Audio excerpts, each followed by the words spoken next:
Satan appears before a lawyer and says, "I will make a deal with you.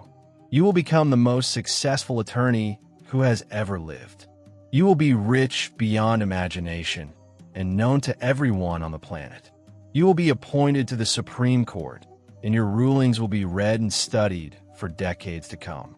All I ask in return is the souls of your wife and your 3 children." The lawyer sits with his head in his hands, thinking for several minutes. Finally, he says, "Okay, what's the catch?" A man, rushing to catch a train, approaches a farmer near a field and asks, "Excuse me, sir, would it be all right if I crossed your field? I'm in a hurry to catch the 4:23 train." The farmer, with a grin, replies, "Go ahead, no problem. But if my bull spots you, you'll probably catch the 4:11 instead." A man leaving his apartment building runs into his female neighbor on the elevator. "Good morning. What are you up to today?" he asks. She replies, "I'm going down to give blood." "How much do you get paid for giving blood?" he asks. "About $20 a pint," she says. The man says, "I'm going up to donate and the bank pays $100 a tablespoon." The woman is left with a questioning expression on her face as the man leaves the elevator. The next day, they meet in the elevator again. The man asks, "So, where you off to today?"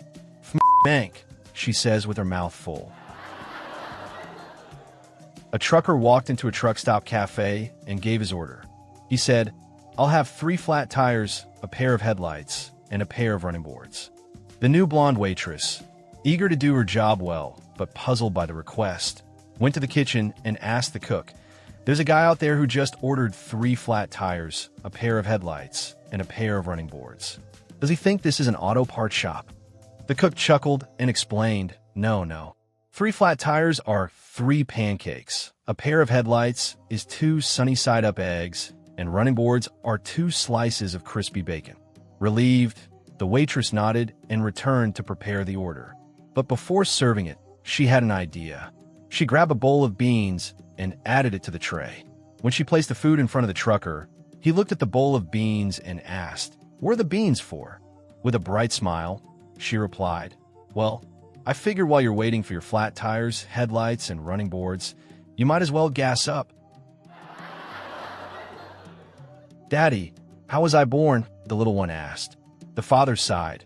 "Well, son, I guess you're going to find out someday."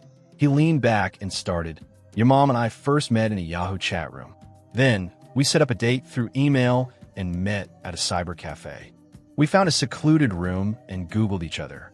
Then, your mom agreed to a download from my hard drive." He paused dramatically. "Just as I was ready to upload, we realized neither of us had used a firewall. And by the time we tried to hit the delete button, it was too late." The dad smiled. 9 months later, a little pop-up appeared and said, "You've got mail?" A woman wakes up in the middle of the night and notices her husband isn't in bed. She puts on her robe, grabs a cup of coffee, and quietly walks into the living room. "Everything okay, dear?" she asks as she steps into the room. "Why are you up so late?" The husband looks up from his coffee, looking a little serious. "Do you remember 20 years ago when we were dating and you were only 15? He asks. "Yes, I do," she replies, smiling. The husband pauses, struggling to find the words. "Do you remember when your dad caught us? Well, let's just say we were in a bit of trouble." "Yes, I remember," she says, sitting down beside him. He continues, "Do you remember when he told me, either you marry my daughter or you're going to regret it?" "I remember that too." She chuckles. He wipes away a tear and says, "I would have been free today." A man was getting a haircut before his trip to Rome. He mentioned his upcoming travels, and the barber said, "Rome? Why would you want to go there? It's crowded and dirty. You're making a mistake. How are you even getting there?" "We're flying with American Airlines," the man replied. "We got a great deal." "American Airlines?" the barber said, shaking his head. "That airline?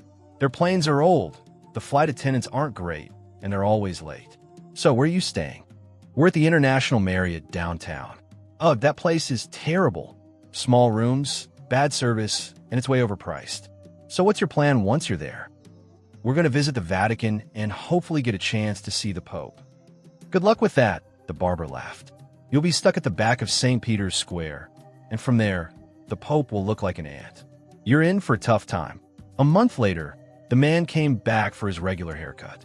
The barber asked, "So how was Rome?" "It was amazing," the man replied.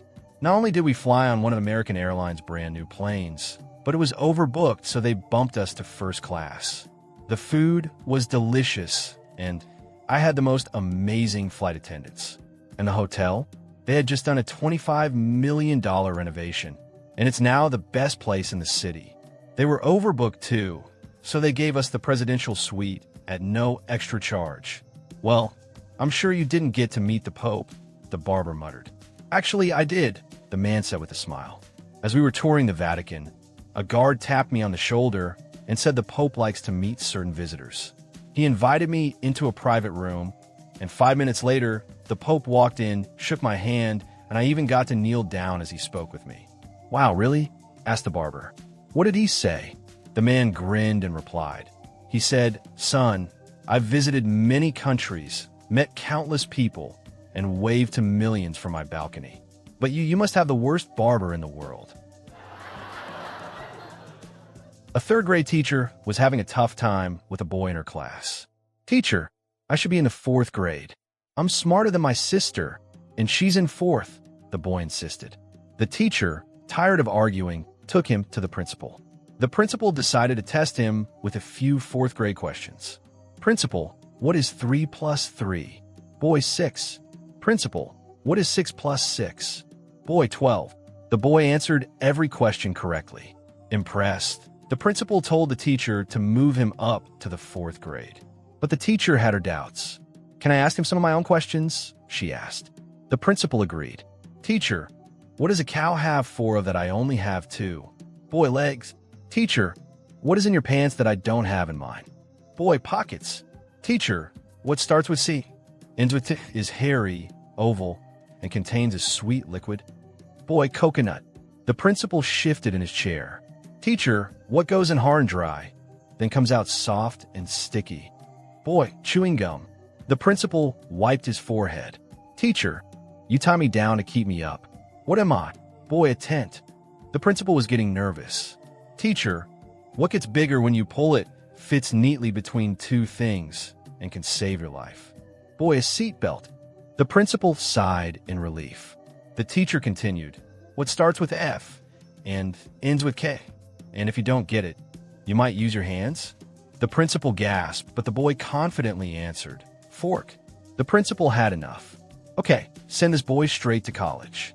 I got all the answers wrong myself,